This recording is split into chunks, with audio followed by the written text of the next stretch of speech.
Hello, it is time for a bit of Authentic Life Radio, and I am your host, Deborah Leanne. And I am so excited to bring forth this whole topic around sacred space.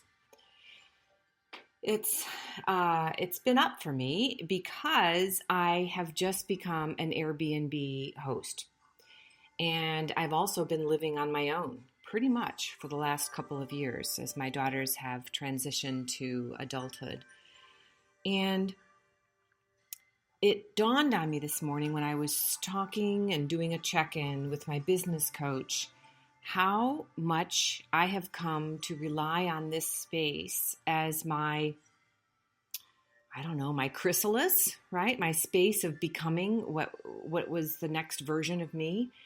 And how much I have enjoyed the solitude, the silence, not having to clean up because there's nobody here but me. All of the various, to me, gifts of sacred space. Space where I could dance or cry or eat whenever I wanted or play music loud or not play any music at all. You know, it's been...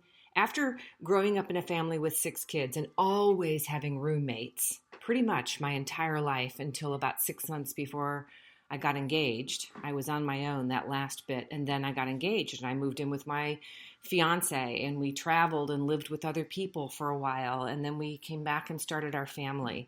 So I have never had such a thing as my own space. And I think I've really deepened into this appreciation. It is not a space where I'm nervous or scared to be alone, or, very often I find myself wanting to stay in, not even go out. So I've used it also as a way to remove myself, to be my boundaries. And it's not just the physical space. I have used my schedule with buffers to block time out for time for myself. I have also used a very intentional calendaring process where I look at my week ahead and want to make sure that I've got time to fill in for me. I start my day where I don't really want to talk to anybody or look at my phone or respond right away to any messages or texts or emails, because I need to do my inner claiming my own space practice. And just like anything, it can be an overuse of a side of me. And it has kept me from a lot of the closer sister friendships, the romantic opportunities, because I don't appear to have space for a lot of other people or interaction with other people in my life. And I'm going to be honest with you, it's hurtful to actually admit that. And I am curious how this new shift of becoming a host, and initially it was very fun. It was some nice interactions with people. And then one of the gals who lives in China and won't be here until August, she stopped communicating. And I thought, oh, maybe she found someplace else. And then I heard from somebody else and she said, by chance, do you have a cat? And I said, I do. And she says, oh, my fiance is terribly allergic. We won't be able to book with you. So the first couple of interactions kind of fizzled out. And I went to bed last night thinking, well, maybe this is going to be a slow and easy process for me to get used to the idea. No, that's not the way the universe worked. In the middle of the night, I began receiving messages. And for some reason, I always I mute my phone at nighttime, and I didn't last night. So I heard these ding, ding, dings all night long. And I woke up to 4 already booked. They weren't even asking for clarification. 4 booked guests for a couple weekends in June and 2 full weeks in July. and a long weekend in August.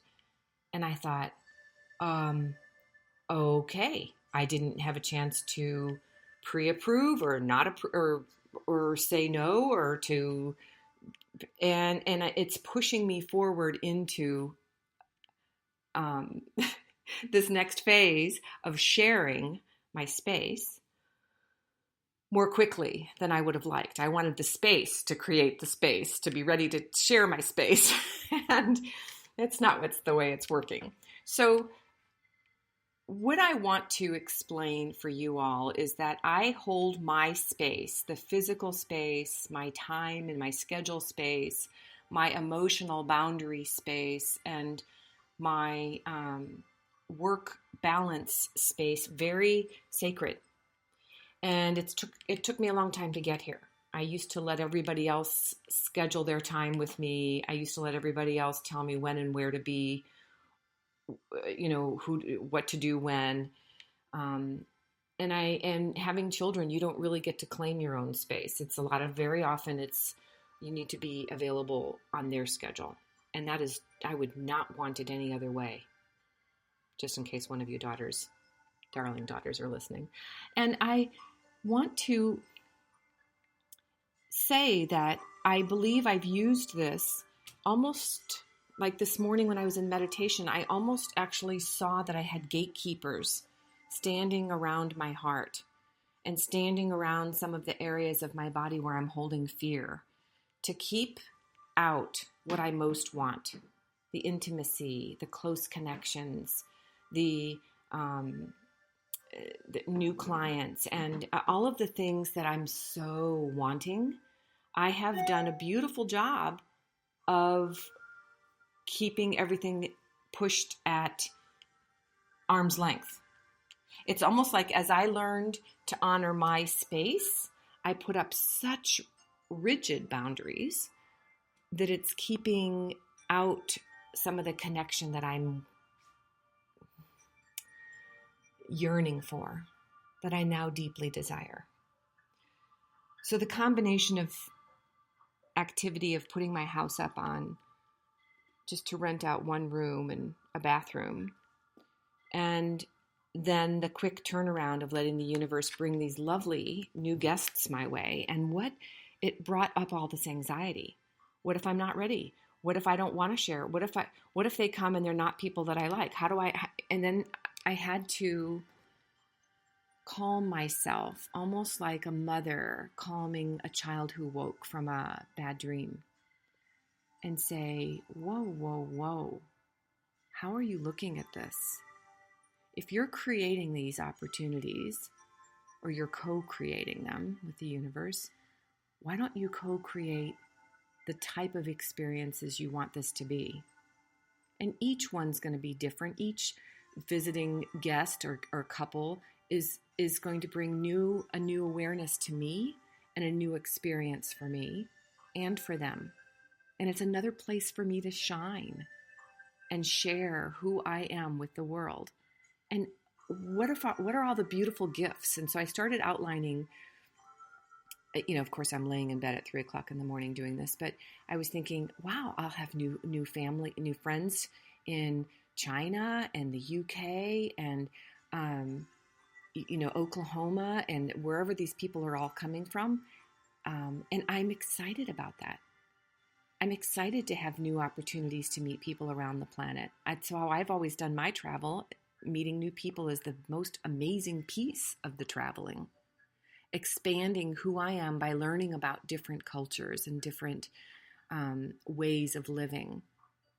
And how fun it will be to share some of my favorite ideas of what to do in St. Louis with these people. And how fun for me to offer them some of my cooking, because I'm making it like a bed and breakfast, and I'm offering them a breakfast meal as well as an afternoon tea. So I'm delighted at playing host, and I reframed in a way that feels safe and secure and softening of my boundaries. I don't have to let everything down completely. I want the discernment there to keep, if something doesn't feel right, to cancel the reservation, or in whatever level, know that I'm not, I am making the right decision. And it's again another opportunity to trust myself, trust my judgment, trust that what's coming to me is all for the good, trust the expansion process, trust the fear and the anxiety, the emotions that are coming up, to just let me know that this is new. And it feels,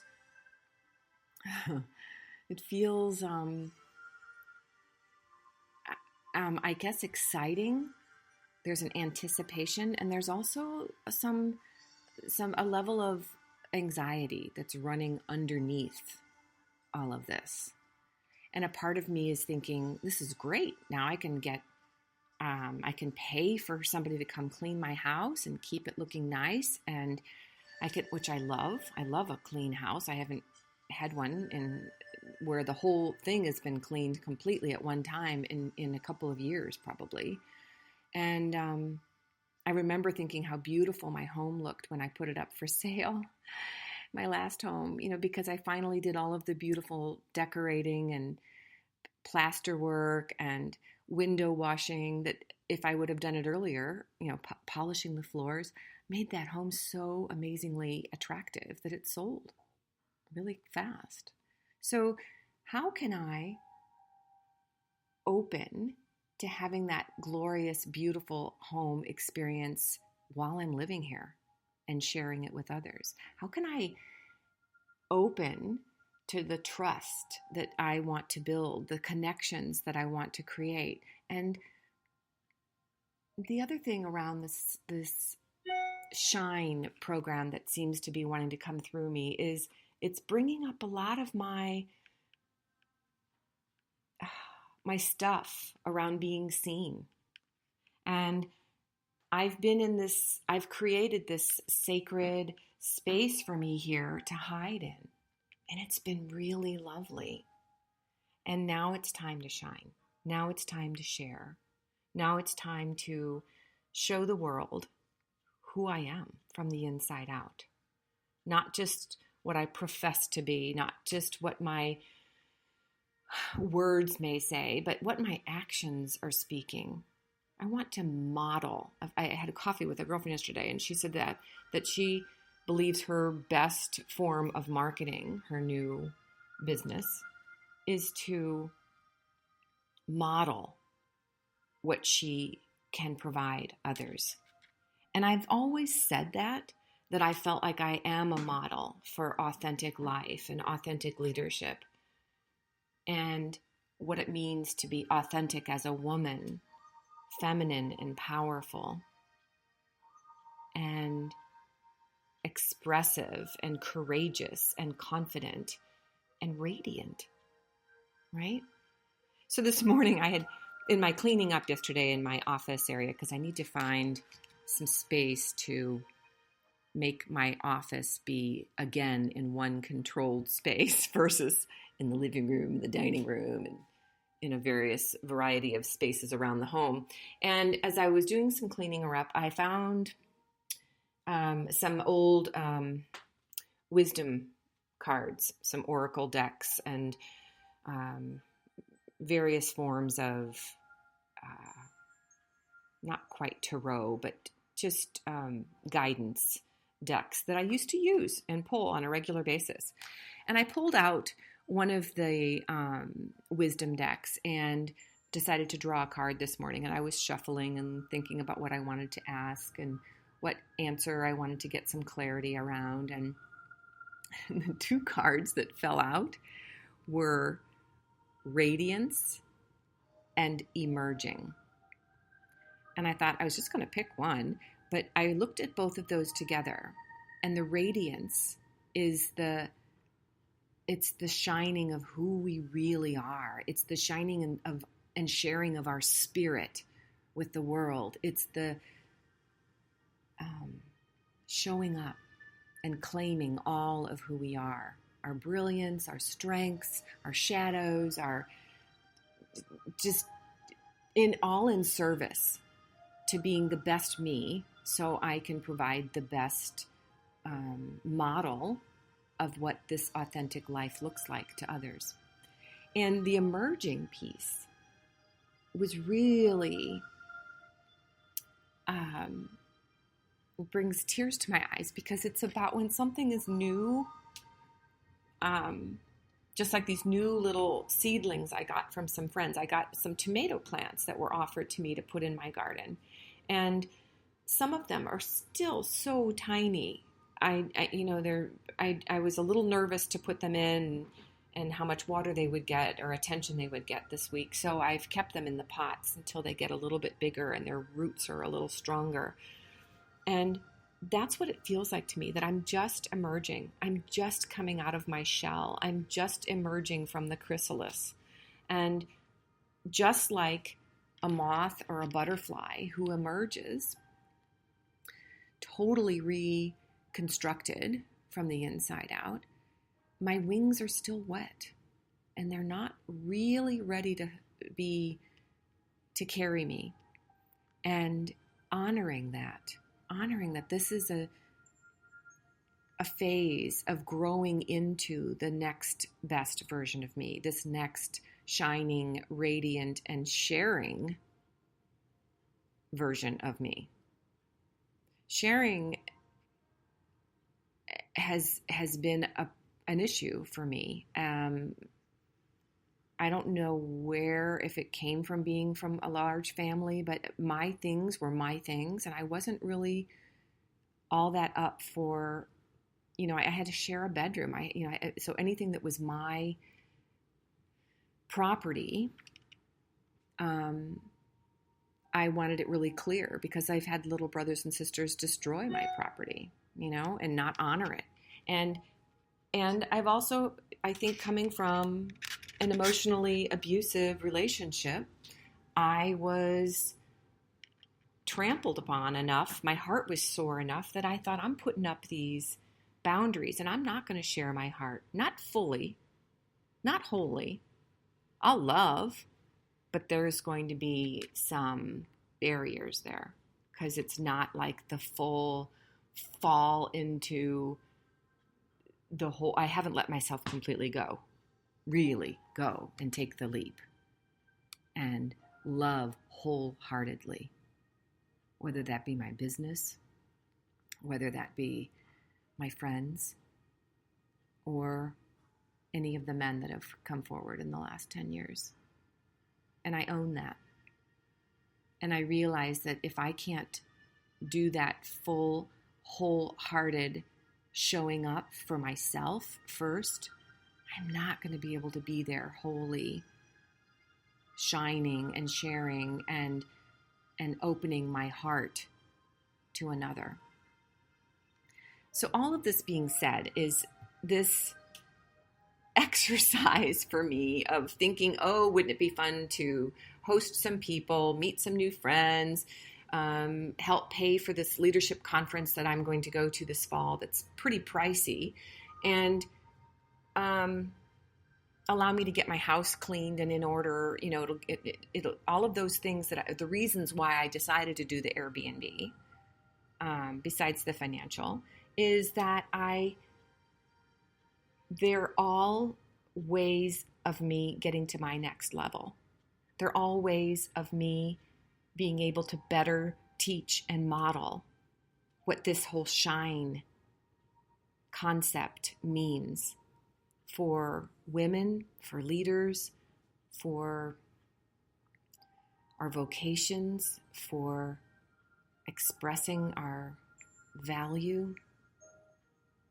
All of those pieces are going to be addressed in the upcoming workshops and retreat, and then integrated wholly into the next Leadership Academy.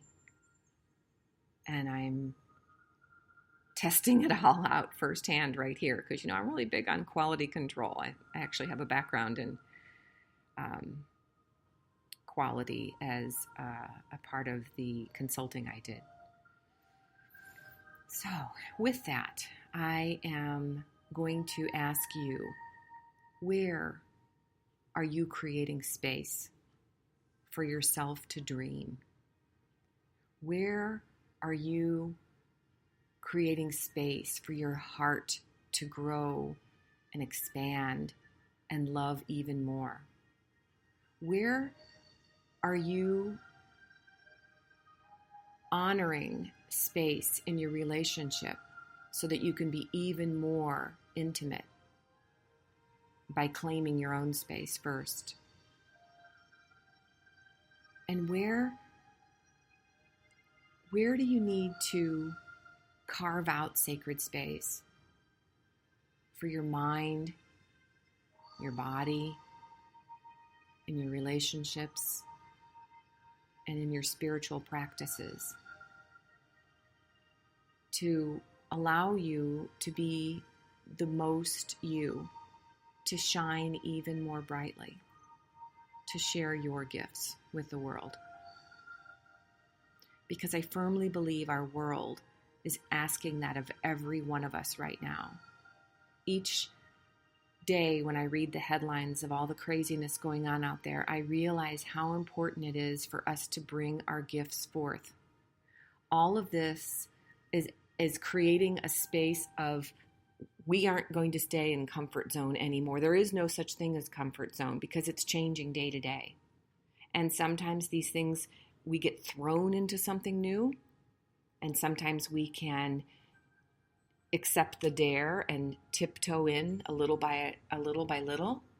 And sometimes it's time to dive right in. And I'm here to support you on any of those phases. Accepting the dare, dipping your toe in, diving into what's next, and then deepening into the constant new phase of being who you are. So take excellent care of yourself. Find that space for you. Turn on your own light by tuning in to your sacred space. And until our next time together, take good care. Bye-bye.